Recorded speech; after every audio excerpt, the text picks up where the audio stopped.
Iran Israel యుద్ధం సృష్టించిన ఆర్థిక విధ్వంసం నుంచి గల్ఫ్ సామ్రాజ్యం దుబాయ్ వేగంగా కోలుకుంటోంది.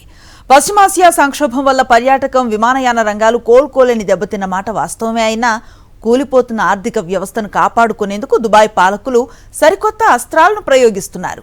ప్రపంచ దేశాల నమ్మకాన్ని నిలబెట్టుకునేందుకు ఏకంగా 2.5 బిలియన్ దీర్హంల భారీ ప్యాకేజీని ప్రకటించారు. హోటళ్లు, విమానయాన సంస్థలపై ఫీజుల భారాన్ని పూర్తిగా ఎత్తేస్తూ దుబాయ్ క్రౌన్ ప్రిన్స్ షేక్ సంచలన నిర్ణయాన్ని తీసుకున్నారు. యుద్ధ మేఘాల మధ్య కూడా దుబాయ్ బాండ్లకు ప్రపంచ మార్కెట్లో 4 రెట్లు ఎక్కువ డిమాండ్ రావడం విశేషం. నష్టాల నుంచి గట్టెక్కేందుకు దుబాయ్ ప్రభుత్వం వేస్తూ ఉన్న వ్యూహాత్మక అడుగులపై సాక్షి టీవీ అందిస్తున్న ప్రత్యేక కథనం. ఇరాన్ ఇజ్రాయిల్ యుద్ధం తర్వాత దుబాయ్ ఆర్థిక వ్యవస్థ తీవ్ర ఒడిదుడుకులను ఎదుర్కొంటుంది. విమాన సర్వీసులు రద్దు కావటం, ఎయిర్ స్పేస్ ఆందోళనల వల్ల దుబాయ్ ఆదాయానికి ప్రధాన వనరులైన పర్యాటక, విమానయాన రంగాలు తీవ్రంగా నష్టపోయాయి. హోటల్ బుకింగ్లు ఏకంగా 60% పడిపోవడంతో వ్యాపారాలు వెలవెలబోయాయి.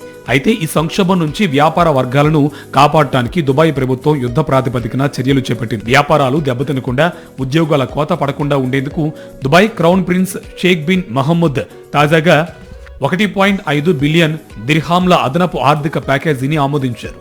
గత నెలలో ఇచ్చిన సాయంతో కలిపి మొత్తంగా 2.5 బిలియన్ దిర్హాంలు భారతీయ కరెన్సీలో సుమారు 5,600 కోట్ల భారీ బూస్టర్ డోస్ ను మార్కెట్లోకి విడుదల చేశారు. హోటళ్లు, హాలిడే హోమ్స్ చెల్లించాల్సిన రూమ్ సేల్స్ ఫీజులను, టూరిజం దిర్హాం ఫీజులను రాబోయే 3 నెలల పాటు పూర్తిగా రద్దు చేస్తూ పర్యాటక రంగానికి ఊపిరిపోశారు.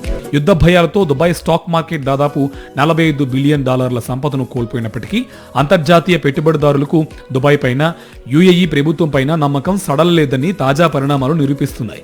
ప్రభుత్వం విడుదల చేసిన ట్రెజరీ బాండ్లకు ప్రపంచ మార్కెట్ నుంచి అనూహ్య స్పందన వచ్చింది.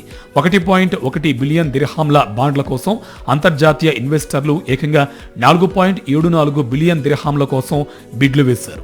ఊహించిన దానికంటే 4 రెట్లు ఎక్కువ డిమాండ్ రావడంతో దుబాయ్ ఫైనాన్షియల్ మార్కెట్ మళ్లీ పుంజుకుంటుంది. ఇటు హర్మూజ్ జలసంధి ఇరాన్ నియంత్రణలోకి వెళ్లడంతో దుబాయ్ తన వాణిజ్య వ్యూహాన్ని మార్చింది.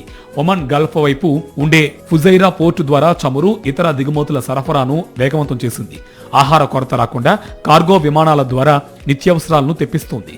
ఆర్థిక నిపుణుల అంచనా ప్రకారం స్టాక్ మార్కెట్లు, వాణిజ్య రంగాలు మరో 3 నుంచి 6 నెలల్లో పూర్తిగా కోలుకునున్నాయి.